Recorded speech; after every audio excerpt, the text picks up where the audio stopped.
Childhood, adolescent, adulthood, and elderhood. Welcome to Beyondhood, where we go beyond elderhood, one chat at a time. Before we start, do you have one or all three of the following issues? First, do you want to know more and deeper into your loved one's childhood? Second, do you feel it is hard for you to talk to your loved one to understand them more deeply? They're often not as open with you because you're family or good friends, or you find it hard to ask them questions because you're close to them. Third, have you thought of one day when they're gone, you can never ask them about their lives anymore?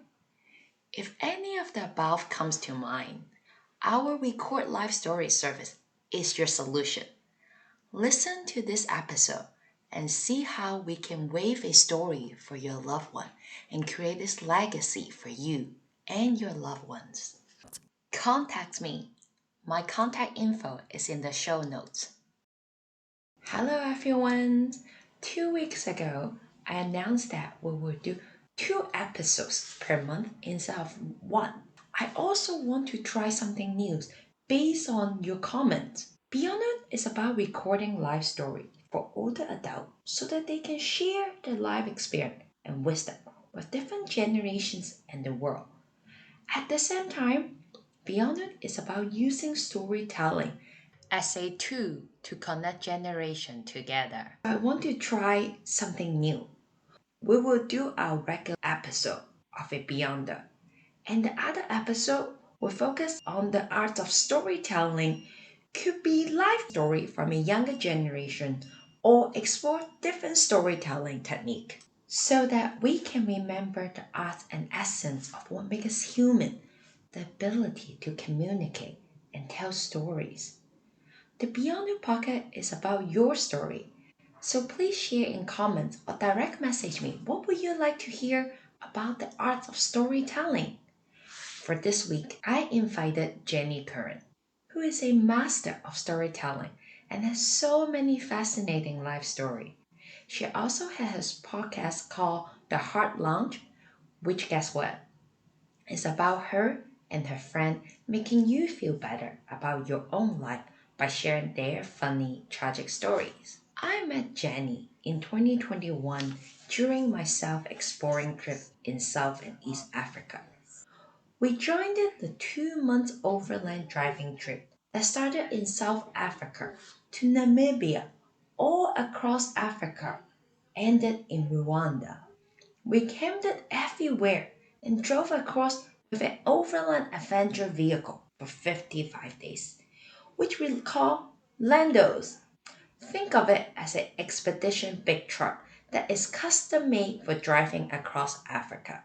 There were days that we had to drive for 13 to 13 hours inside the Landos. Jenny and I were Lando's buddies. We sat next to each other whenever we were on the road. You might think, what do you do for a 13-hour drive? Good question. Besides sleeping, eating, thinking when is a good time to ask for a bushy bushy, which is the term we use to ask to pee in the bush. Looking out of the window to watch peoples and animals.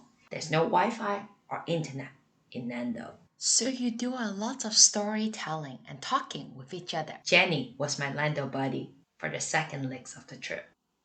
You get to build a very deep and meaningful connection with each other when you spend that much time talking and getting to know each other.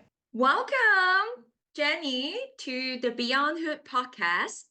First of all, where are you from and how old are you? Thank you. I am from Wicklow in Ireland and I'm 31. Lovely. We have Jenny here today, and let's get right into it. Jenny, where did you grow up and what was your childhood like? So I grew up in Wicklow it's in Ireland just south of Dublin and it's where bits of PS I Love You were filmed. So that is our claim to fame. And also where Vikings is filmed, which is like a show on something, HBO or something. Um, yeah, childhood was grand. Your classic broken home. Turn that into my sense of humor. Now have a very dark sense of humor. I was a sick kid, trademark. So because I have only 35% lung function, so I was in and out of hospital a lot as a kid, mainly a teenager. Um, but yeah, I wouldn't say it was really unusual. But then again, I don't know what it's like not to be sick. So it was normal for me. What did you have? And can you share a bit more about how did that impact you? Yeah, so mine, in layman's terms, it's called type 1 brittle asthma. So it is a really rare form of asthma that only 0.05% of people with asthma have. So there's like 200,000-ish of us in the world, I think, last time I checked. Jenny is very brave. She has type 1 brittle asthma. It is a severe type of asthma. This causes trouble breathing throughout the day, even if they take high doses of asthma drugs. It affects your peak flow, meaning how well you can push air out of your lung in a single forceful breath. For people with this type of asthma, their peak flow is well out of the normal range most of the time. When did you discover it? Well, I got diagnosed with normal asthma when I was like a few months old, like very, very young. And then it was very bad growing up. At 16, they realized my lung function was only 21%. They were like, but it took a while to kind of put the label of brittle asthma on it. It wasn't until I was like 27 that that's the word they started to use, severe asthma. You also have something very special. And Yeah. can you share that with us? So I have two belly buttons, and as Nicole herself has witnessed, I use them to get free drinks and pretty much as an icebreaker to make new friends. How did you discover you had two belly button? And did you know that I guess most people have one belly button? I I didn't really think much of them, and then when I was a teenager, I began to notice that they're weird because I thought like maybe they weren't that unusual, and then I began to realize that not many other people in this swimming pool have that. So I was pretty much swimming like fully clothed as a teenager, like rash vest, board shorts, the works. And then when I was about 19 and in college, and it began to be my party trick, I whipped them out. And now you can barely get me to not whip them out on a night out. So I've definitely learned to embrace them since I became an adult. What was the most fabulous thing you have ever gotten from your second belly button? Probably the good stories. Like a physical thing would be, except for drinks, I did get $100 worth of bed sheets so I went kind of viral, I suppose you would call it these days, on Australian radio in 2019. They brought me down with their cameras down a really expensive street in Melbourne called Chapel Street. And they were like, oh, let's see what else we can get with your belly buttons except for drinks. So I got loads of stuff from a very posh market called the Curran market. I got $100 worth of bed sheets, a head and shoulder massage from a Chinese massage place, which was fantastic. We tried to go into a tattoo place to see if they would pierce both of the belly buttons and get a chain between the two of them, but they pretty much like chased us out of there. They were really scary, like hard tattooed blokes, and they did not like us coming in with the cameras. So they pretty much threatened to call the police or something. So we had to run out of there. But we thought it'd be really funny if I could like live on air get them both pierced with a chain between the two of them. But we got chased away. But that would have been a really funny story. What was one of the doctors say? Why on earth would you have two belly buttons? Well, when I did the Australian radio show, a doctor called up and said I could have absorbed my twin in the womb. But I prefer it to be a medical mystery. I kind of like the mystery around. Speaking of belly button. We have to mention this story now. Graham Norton story. So I want to know, how did you get onto Graham Norton's show? For those of you who don't know Graham Norton, he is an Irish comedian, author, and television host. He's most famous for his comedy chat show, The Graham Norton Show, which has been going on since 2007 till now. Well, you came with me to Graham Norton and you were in the audience with me, and we had the best day ever. I think you'll agree. But yeah, when you're applying for, so I only booked this trip to London like 10 days before I went and stayed with my friend Ella, who you met, so she came with us as well. Yeah, I just applied on the audience website for tickets for Graham Norton, and then they ask you if you have a red chair story, and I was like, I bloody do. So I applied, and then they asked me for more. So then I emailed them kind of a paragraph of the story, and then they rang us on like midday of the recording. I had to then tell the story like very animated over the phone in the middle of a Notting Hill travel bookshop and kind of in front of all of the other tourists, which was pretty funny. And then the producer was like, "Yes, we love it. Can you tell the story tonight?" And I was like, "Okay." So I got to show my belly buttons to Oscar winner Gina Davis, which was pretty funny. So what is the story that you tell on the red chair? On my birthday adventure in New Zealand 2016 for my 24th birthday. And me and my friend had been scoping out the bars for my birthday pub crawl. The night before my birthday, we went into this place that sold cocktails in teapots. So there was like 4 portions per teapot. So good amount of booze. And yeah, we scoped it out. There was an Irish bartender there, and I kind of chatted him up and showed him the belly buttons. He gave me a free mojito. And then the next night, it was my birthday. I had like 10 of my friends.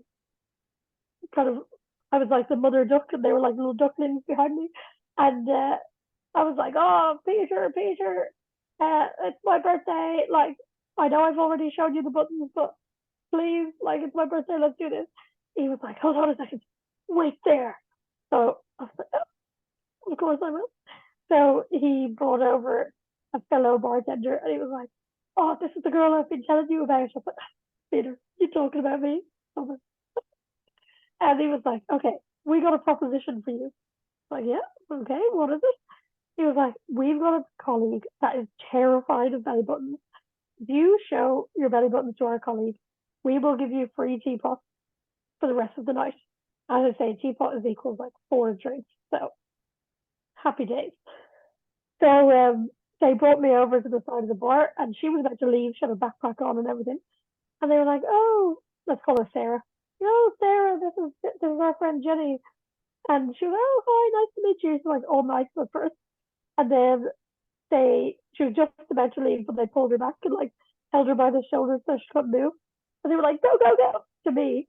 And then I sit down in front of my shorts or whatever I was wearing, and showed her the belly buttons, and she started screaming, crying, throwing up.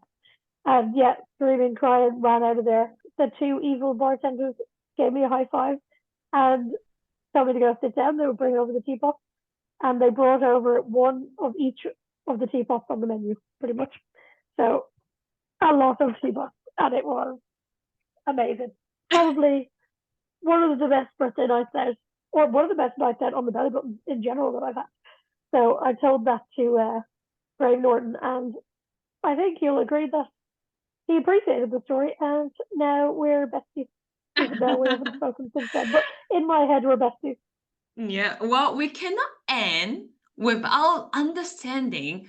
Going back a little bit on your childhood, you have the asthma, but you also have the belly button. Can you tell us a little bit about your parents, and do you have any siblings and any story with them? Yeah, so I have one brother, and he lives in England. He's got a wife and a 6-month-old, I think she is now, around that. And then my mum and dad are separated, but they only live like 20 minutes away from each other back home. And my dad has a partner with the best dog in the world called Aggie. So I have a step dog. And then my mum has two normal dogs. So of course they're part of the family. And yeah, my mum and dad broke up when I was about 12 or 13. But I was really close to my granny and granddad, who unfortunately are both passed on now. My granddad built a chalet, which is like a wooden house on the beach down in Wexford, which is an hour-ish south of Dublin. And we spent a lot of time down there during the summers. And it was really good. Wow. Good fun, good summers. You sounds like you are very close with your grandparents. Similar to me, I grew up Yeah. very close with my grandpa as well. You know, nowadays not that many people have close relationship with grandparents. How come you were so close with them? What make it click? Oh, I was just besties with them from the start. Like it is like my brother is on the autism spectrum, so like he was quite challenging as a child and adolescent. So, and my mum was having to kind of balance that. Sometimes she would let him get away with things because it was easier, but my granny and granddad were kind of like respite for me when I wasn't, arguing with my brother at home. Yeah, they were really good, and I was like, I used to joke and call myself a loser for coming home every day, and I would come home from school and just call my granny's landline, phone number on our landline, and just chat to her and my granddad for like half an hour before I started my homework. Well, I'd say I did that every day pretty much when I was in school. And now, of course, I'm so glad I did that because I know those extra conversations. But yeah, I was always really close with the two of them. But now Granny will haunt me for saying this, but especially Granddad. I was really, really close with Granddad. I love him so much. Oh, what was your favorite memory with your granddad? He got a yacht. He sailed for his whole life forever. He loved sailing. And then when his dad died, he left him like inheritance, but in England because his dad lived in England when he died. So in 2002, the euro was coming into Ireland, and my granddad still had all this money in this UK account. So the accountant was like, okay, if you bring it over the border, it's just going to get taxed, halved in tax. Yeah. So what you should do is spend it all in one go, but in the UK. So he had always wanted a yacht, and he thought, well, this is probably the only time I'm going to get to do this. So he bought a yacht in Wales, which actually has a really nice story. Well, it's very sad, but kind of wholesome story. The yacht is called Lady Menai, and the guy that my granddad bought it off, his wife had cancer, and they used to sail on the Menai Streak in Wales when they were younger. So he bought this yacht, was doing it up, so when the wife got better, they can go and sail and travel the world. But then, unfortunately, she died. So he passed it on, but he said, can you just do me one favor and keep the name? Because some people change the name of the boat. But my granddad promised to keep the name so he could keep the wife's legacy going, which is pretty cute. He sailed in 2004 till 2005 across the Atlantic via the Canary Islands, around the Caribbean, and back again. So he flew us out, me and my mum and dad and my brother, to Antigua in the Caribbean when I was 12. And I was obsessed with dolphins at the time. And the bit where I was sleeping, I called it my shelf because it can only be described as a shelf with a mattress on it. I was not special enough to get out of the bedroom. There was like a little window next to where my head was on my shelf. And one morning I woke up to like a thump, thump, thump, kind of at the side of the boat. It's like, oh, what's happening? And I woke up and I saw a dolphin's head in the window. And I was like, so I rushed up the ladder up onto the deck. This was probably like 5:30, 6 in the morning, like just at sunrise. And Granddad was already up there with a cup of tea watching the dolphins at the back of the boat, just him. and I was about to strip off my pajamas and jump in to the sea, but then he was like, shh, shh, like you'll scare them. Shh. So he got me to sit down next to him, and then we just sat together in this perfect orange sunrise, watching the dolphins. And yeah, that's my favorite memory of being with Granddad, as well as the fact that he taught me to play draft, and then I started to beat him. So then he refused to play with me ever again. When you were a teenager at this time, when you sailed with your grandpa, 12. do you remember what did the dolphin look like? Your classic bottlenose dolphin. So, fun fact: if a boat is going above, I think it's 4 knots or 6 knots or something, the dolphins love to follow the wake of the boat because they kind of play in the little waves. So there was a huge, big gin palace boat going past, which obviously was going at that speed. So there's probably like 12 or 13 dolphins following this boat. It was amazing. Oh, awesome. We met in a traveling trip, and I felt always when you go to the ocean, seeing animal following you is kind of a sign of nature telling you that I'm with you. Yeah, that's such a good way to put it. So cute. Oh, you're welcome. We touch base on your childhood, how you discover you have a special form of asthma, and you discover your belly button. When you were a teenager, you were quite self-conscious about the belly button. How was it like as a teenager to be carrying the asthma? Were you able to do a lot of things other teenager did? And how did it affect you mentally, physically? I started to go downhill with the lungs when I was like 16. So I missed a lot of school, not just with the lungs, but I had ovarian cysts at birth when I was 14. So missed a lot of school with that, then missed quite a lot of school with the lungs. So I would say I don't feel like I missed out, but technically I missed out on a lot of those social things in school, people's birthday parties at the weekends. I wouldn't have been able to make because I was sick. Yeah, I suppose I technically would have missed out on those more social things, but I was very happy with my little group of friends. I didn't like school at all. I hated school. I've never been one for organized education. I'm much better at learning on the go and like things that I actually enjoy. Like that's why I love traveling so much because I learn on the go. But yeah, I would have missed quite a lot of school with being sick. Isn't there an Einstein quote that's like, if you judge a fish by its ability to climb a tree, it'll live its whole life thinking it's stupid. I did some research on this quote.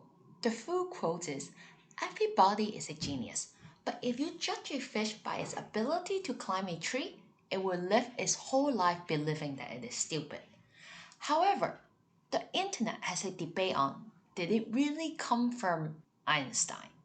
Well, I will leave it up to you guys to judge.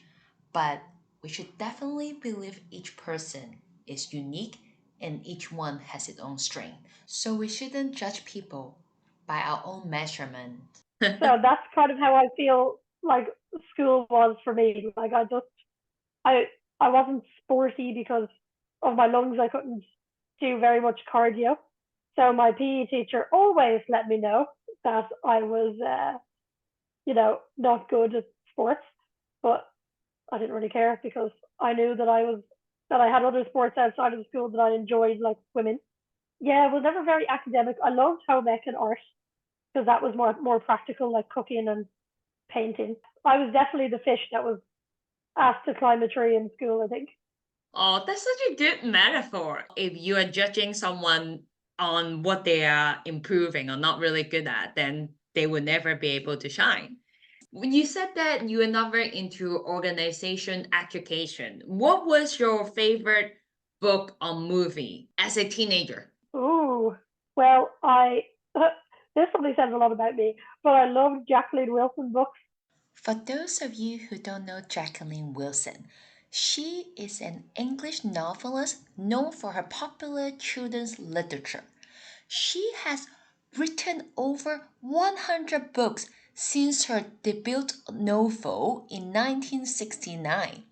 Her novels are famous for featuring very realistic topics such as adoption, divorce, without alienating her large readership. which were just pure trauma.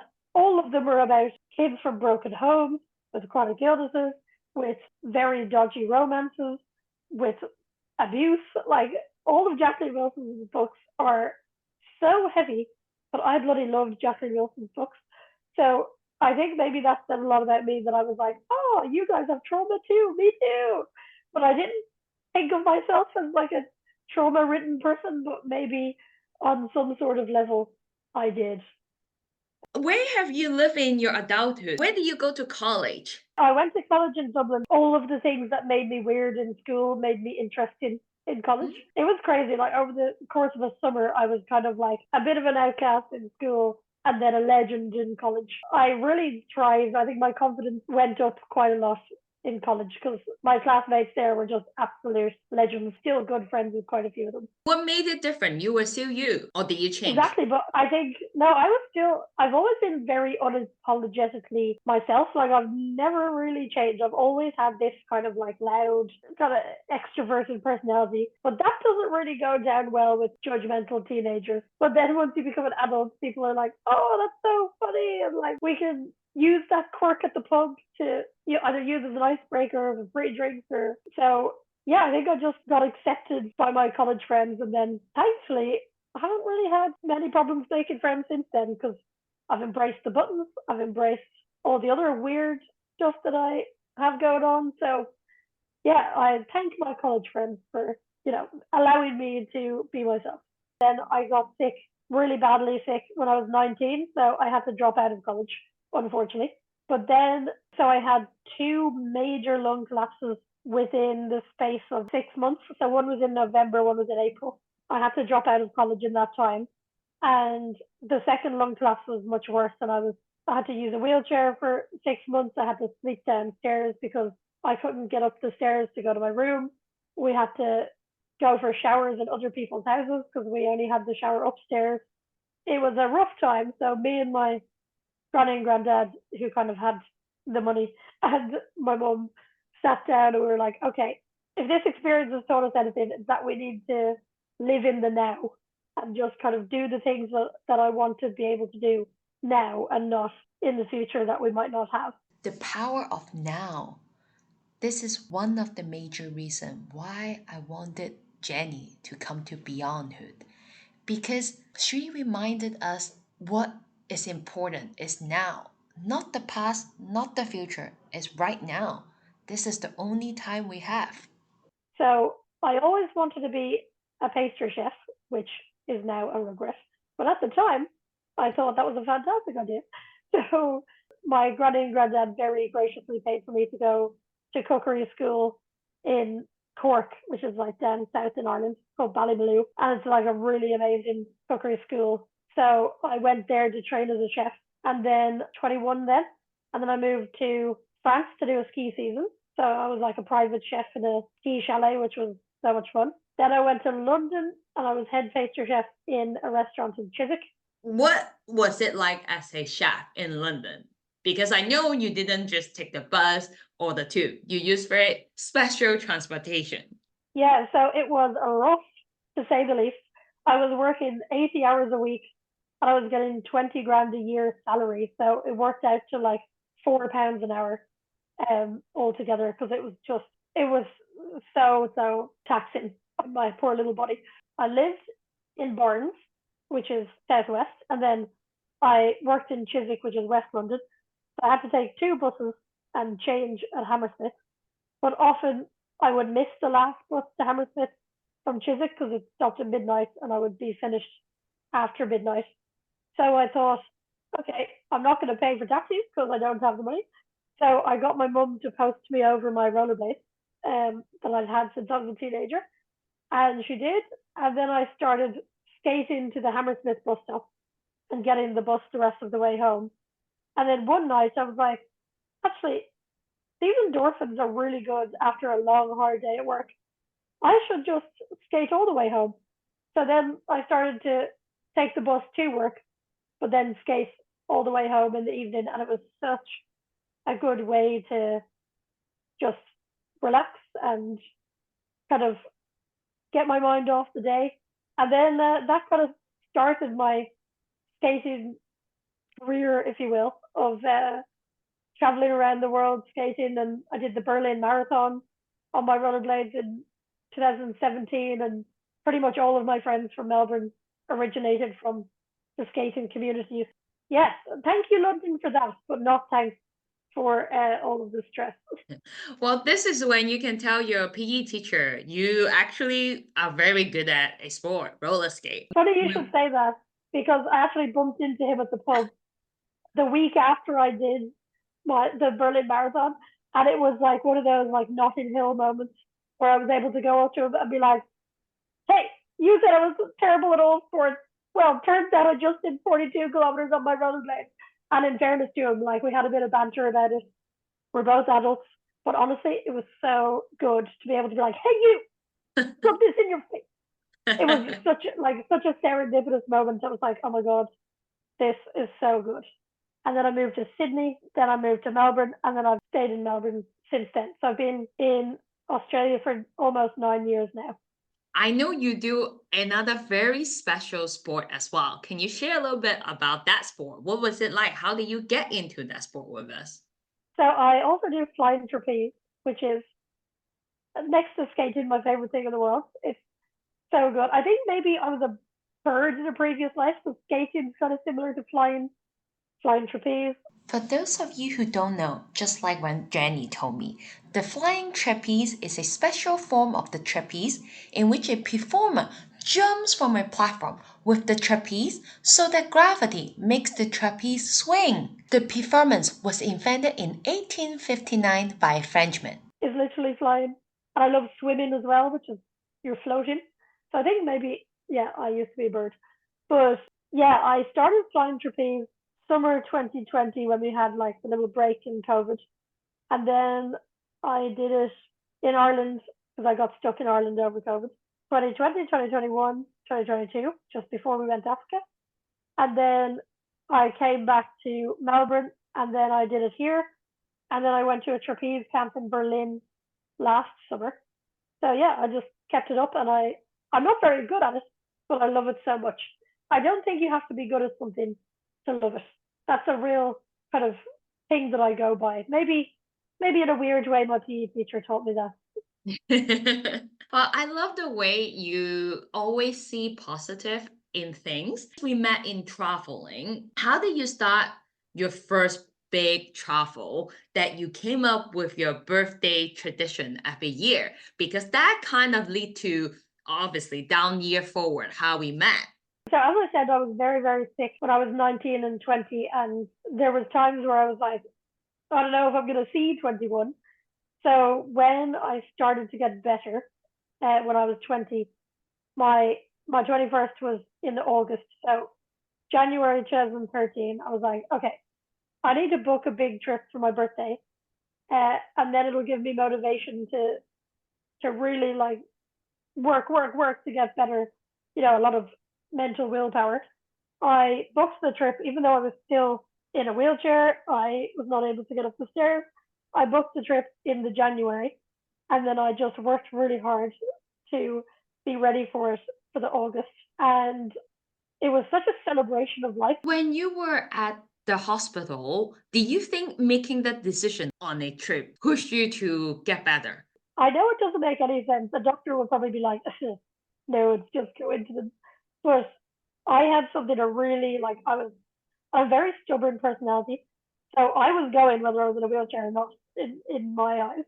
But I was like, I want to make them, be as fit and healthy as I can. So I did like this like dancer size class to try and get my fitness up a bit. And the teachers, their names were Alex and Elaine. They were a married couple. They were the cutest. They were so patient with me, and one of them would be off to the side with me, going a bit slower than the rest of them. They were so adaptive, which I love. And I think I stopped using the wheelchair in like the March or April, and then I left start of August. It was pretty down to the wire. There was a few hairy moments there where we're like, oh no. But yeah, I made it, and it was the best trip ever. I've got to 21. I've survived these big medically traumatic events that have happened.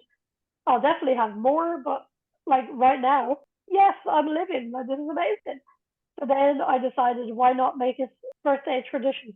So since then, which has been 10 years now, I've gone on a birthday adventure every year, except for the COVID year.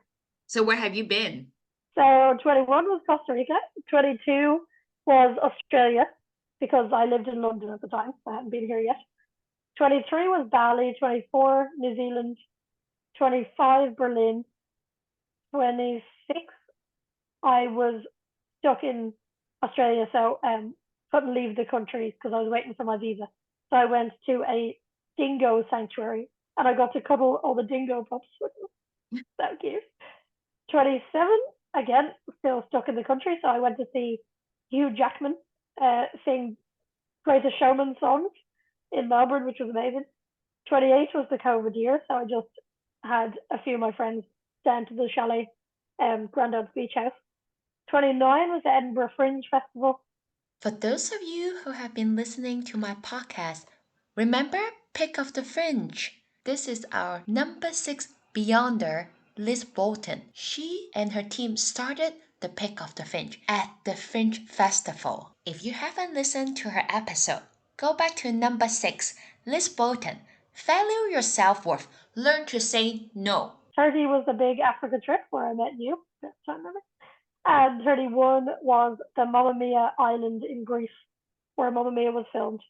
And it was amazing. You're very humble because with your condition, you actually do have to adapt yourself to some of the traveling. I see you have to do inhale oxygen, you have to bring your medicine. A lot of people wouldn't have done it. People look at me differently and would they be like, oh, why am I going on traveling? Have you ever experienced that? And how do you deal with it? Well, a friend of mine who's English but also lives in Australia, he's got muscular dystrophy. And the reason he moved here was because he was like, oh, never really seen anyone like me travel with a disability. So I'd like to see what it's like and see what it's like to live in another country with a disability. And he was like, oh, were you like that? I was like, I probably should have been, but I wasn't. I literally didn't give it a second thought. I was like, yeah, I'll just bring my meds. I'll get decent travel insurance. I'll just go without even a thought. So probably it was a little bit reckless. I think my lung specialist would agree. She definitely sweats when I walk into the office.